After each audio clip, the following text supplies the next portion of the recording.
اليوم أول حاجة نحب نقولوا أنه بعد معناها تعنت الهيئة المستقلة للانتخابات تطبيق القرار الأخير للمحكمة الإدارية، وهو قرار الجلسة العامة اللي فيها 27 قاضي في قرار نهائي وبات غير قابل للطعن. اليوم أدخل الانتخابات في خانة اللا شرعية. كنا نحكيو على عدم مشروعية سياسية وأخلاقية، خاصة بعد إقصاء عديد المترشحين، بعد قرار المحكمة الإدارية وبعد تعنت هيئة الانتخابات عدم تطبيق القرار هذا.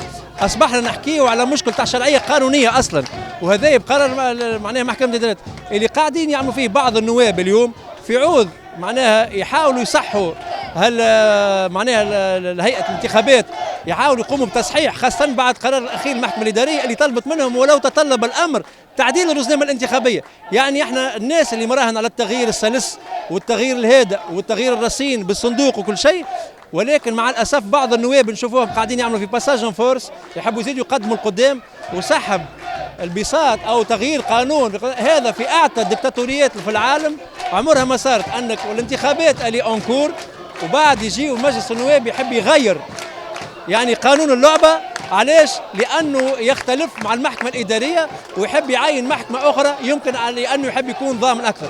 اليوم لو نواصلوا هكا، الرئيس القادم مهما كان اسمه في انتخابات 6 أكتوبر بهذا الشكل وبهذا التوصيف ستكون رئيس بدون شرعية قانونية وبدون مشروعية سياسية وبدون مشروعية أخلاقية.